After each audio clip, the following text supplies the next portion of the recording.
Bertanya sakit dengan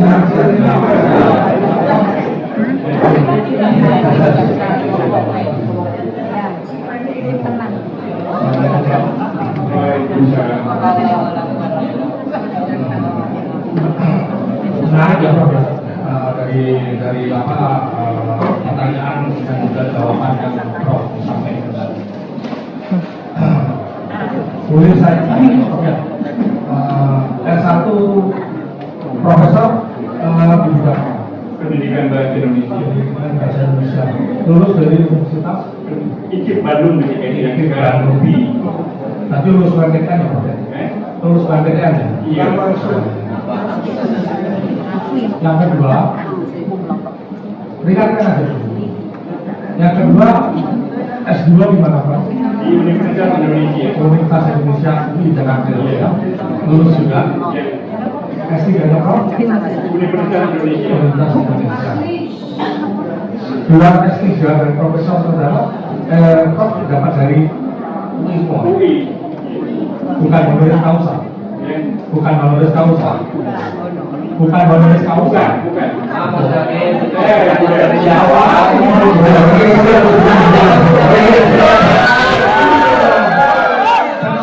Tolong tenang ya, ini sudah. Ini pertanyaan tadi sudah disampaikan. Karena saya tutup, tolong sampai dulu makanya dulu tolong dulu. Tolong hargai ini sudah. Tolong penasihat hukum tolong. Itu bukan ukuran. Ketika ketemu pertanyaan lain, Anda wajib instruksi untuk lingkungan. Sebentar, tolong dihargai sidang dulu. Saya tidak menjawab, saya tidak mengusul oleh majelis kami memberi sidang ya, tolong dijawab. Ini aja supaya supaya cepat. Ini riwayat hidup kultur yang sudah dibacakan tadi. Aku aja pertanyaan mana? Bahasa bisa berdampak hukum. Ya. Menurut Profesor, apa sih bahasa itu? Bahasa adalah produk ya, representasi yang berkaitan dengan objek atau perkataan tertentu. Oke. Saya pernah membaca dalam suatu artikel bahwa Prof pernah memberikan statement. Ini yang apakah itu mengutip kalau tidak salah pernyataan di Imam Al-Ghazali dalam Tazkiyatun Nafs, ya kan? Apa sih yang menjadi musuh utama dari bahasa itu? Baru itu tulisan saya berapa lama ya? Karena saya dulu taksinya juga saya berkata menanyakan juga.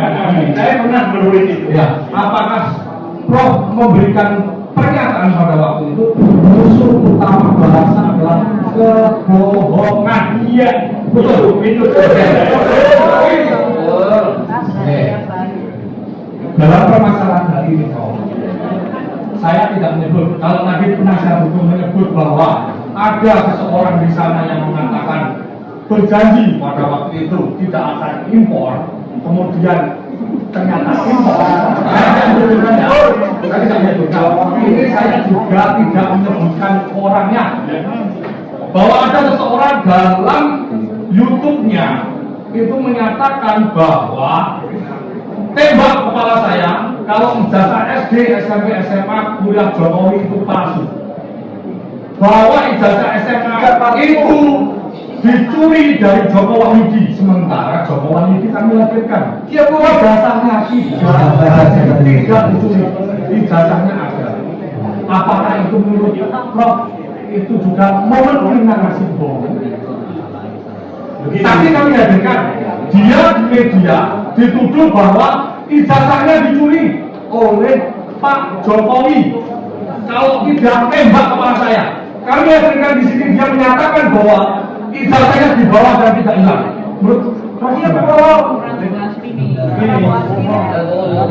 Ijazah adalah sesuatu yang faktual yang dituduhkan dalam media yang bahan. Oke. Yang namanya data itu nominal Oke. atau kata benda. Oke. Yang bisa dilihat, Oke. ya, ada wujudnya dan sebagainya. Oke. Untuk menguji kebenaran sesuatu yang sifatnya benda harus pakai benda lain. Oke, ini kan konteksnya tadi tentang kebohongan itu ingin saya tanyakan bahwa ada pernyataan seseorang ini di media sudah menjadi booming juga. Ada seseorang yang mengatakan tembak kepala saya kalau bahwa ijazahnya SMA kalau nggak sama Jokowi itu hasil nyuri. Kemudian yang bersangkutan saya hadirkan di sini membawa ijazahnya asli yang diklaim itu ternyata itu tidak dicuri, masih utuh dipegang oleh Pak Jokowi. Maksudnya dicuri bukan fisiknya, nomornya.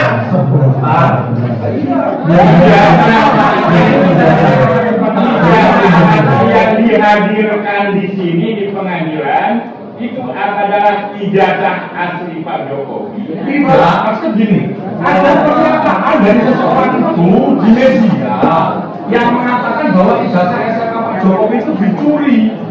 Maksudnya nomornya itu ijazahnya Joko Wahyudi itu lah. Joko Wahyudi kan dihadirkan di sini bahwa ijazahnya nomornya itu loh. Maksudnya itu apakah termasuk narasi kebohongan itu? Itu saya katakan pendapat bukan nomornya. Bagaimana pendapat bukan apakah itu bukan kebohongan? Ya. Apakah itu termasuk kebohongan? Sebentar, untuk menentukan sesuatu itu bohong atau tidak, menentukan bohong atau tidak, itu ada yang dengan uji kebenaran. Tahapan yang ketika itu sifatnya benda nominal, ya, gitu ya. Apakah saya itu laki-laki atau perempuan itu harus diuji fisik, ya. Karena yang diperkenalkan apa kepatuhan dan keahlian ada uji fisik. Ini data itu benda. Ada yang mengatakan bahwa ini dicuri, palsu, apa dan sebagainya. Bisa dibuktikan, ya. Yang membuktikan siapa? Akhirnya siapa yang harus membuktikan ini? Yang mengatakan bahwa itu bohong. Berarti seseorang itu yang menuduhkan bahwa Bukan yang mengatakan itu bohong. Dari mana dia bisa mengatakan bohong kalau nggak ada asli? kalau ada pernyataan itu di media dan dia tidak ada data terus kemudian menuduhkan sesuatu, apakah itu belum tentu terus kemudian saksi kami hadirkan ternyata tidak Kalau ada komplain dan Ini yang mulia keberatan. Kalau sudah dijawab sebenarnya cukup. Oke.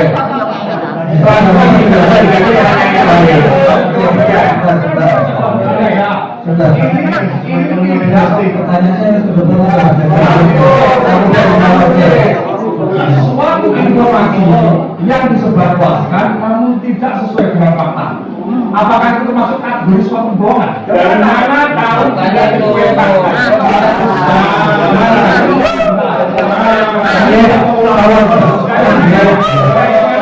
kalau pertanyaan benar. Kan harus ada faktanya. Iya, begini bro, kembali sebentar. Tarik ke belakang tadi. Ya kan? Ada seseorang di media mengatakan bahwa ijazahnya Pak Jokowi SMA hasil nyuri punyanya Joko Wahyudi. Joko Wahyudi kami hadirkan di sini, ijazah SMA-nya tidak hilang dan sebab nomornya yang dicuri. Ijazah Jokowi. Atau ijazah Jokowi. Jadi Yang dibawa itu ijazah Jokowi atau diikutan Jokowi. begini, bro. Ya, jawab. Jadi begini, ada seseorang yang media Langsung aja.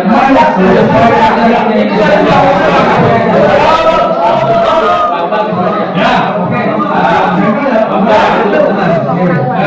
Sini Pak Prof, yang dimaksud pembiasan itu tidak komplek yang didakwakan. Itu memang ada kata-kata nama Ketua Haji. Ya.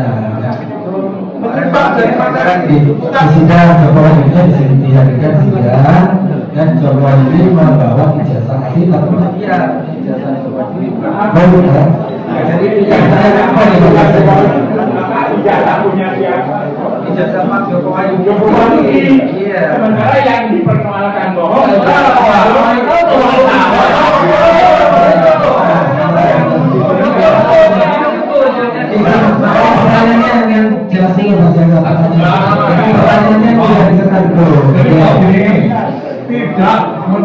jasa Pak Jokowi Pak Sugeng. Ini ada pernyataan nih Pak Bambang itu, ya YouTube-nya terus kemudian ada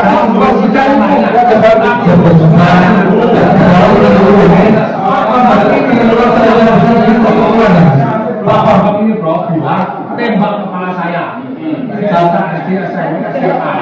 Pak Jokowi bilang SMA-nya itu hasil mobil punyanya Joko Wahyudi. Ini beda ini, beda dengan Pak Jokowi. Tapi Pak Joko Wahyudi ini teman SMA. Dituduh ijazahnya SMA ini hilang, dicuri.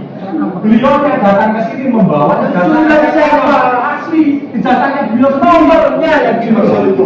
Saya tanya, apakah kalau misalnya menyebarkan berita begitu itu termasuk kebohongan? Itu adalah saya masuk dari tahu tenang dulu ini sidang ini. Coba itu pertanyaannya terdakwa kalau tidak bisa tekan ke sebuah. Itu ada apa?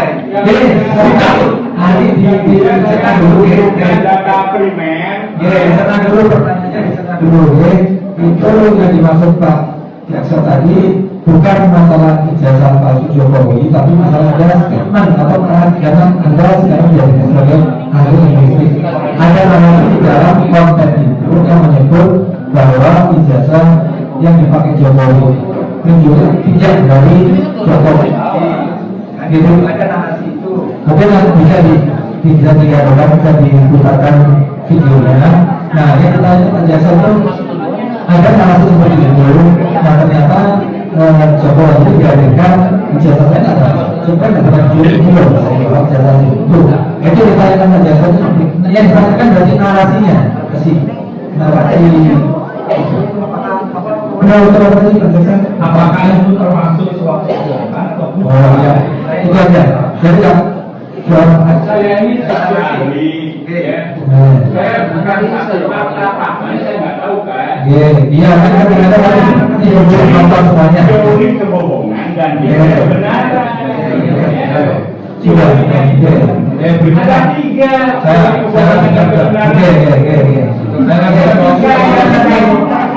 Benda,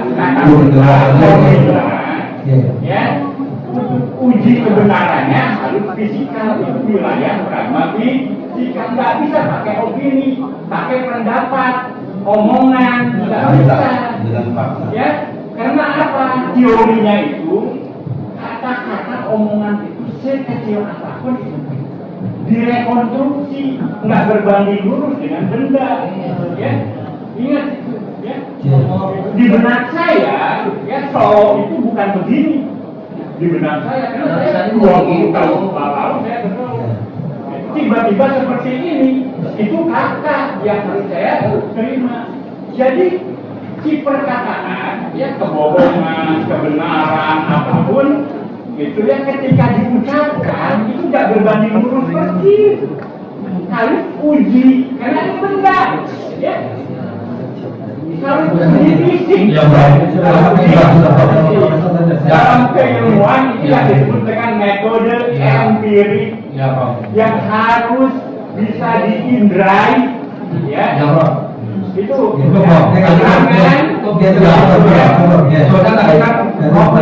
penyebar kuasa. Nah, misalnya kalau kamu tidak sesuai fakta, ini tanya saya tanya tadi. Jawabannya singkat itu kebohongan atau bukan, itu aja sebenarnya. Tapi bisa.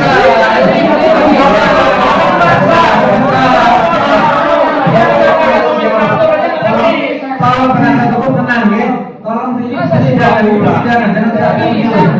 Tolong persidangan hukum dihargai. Barangnya mana sih melihat? Jokowi barangnya mana? Dan ahli yang menjawab hukum, ahli menjawab sesuai etika dan sesuai dengan yang benar.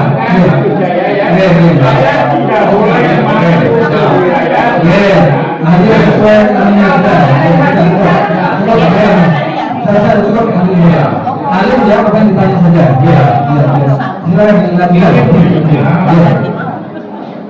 Bila suatu kebohongan, ya, yang sudah disampaikan kepada publik itu, apakah sudah masuk ke dalam suatu pelanggaran itu? Ada pidananya atau tidak? setiap kebohongan itu ada dampaknya. Jadi bahasa nih ya, itu ada peristiwa, kemudian si peristiwa itu dibahasakan. Ya. Makanya yang Sama disampaikan dibahasakan, ya, itu kan jadi terfokusi dampak dari bahasa itu. Ya, kalau ada pihak yang dirugikan, Ya. itu jadi masalah hukum. Oke. Kalau tidak ada yang bohong apa segala macam, masyarakat enjoy aja, nggak ada masalah. Ya. Nah, tidak ada dampaknya itulah makanya definisi linguistik forensik itu penggunaan bahasa yang berdampak hukum. Hukum di situ adalah bagaimana bahasa disampaikan kepada petutur berdampak kerugian materi gara-gara kebohongannya itu. Jadi kalau tidak ada kebohongan, itu ya, itu kan tidak ada dampak. Makanya rumus hukum itu harus ada korban. Ya, kalau tidak ada korban, tidak ada. Oke.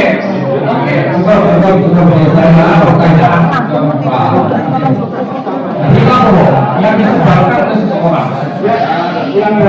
Berita bohong yang disebarkan oleh seseorang apakah tidak bisa menimbulkan suatu keresahan?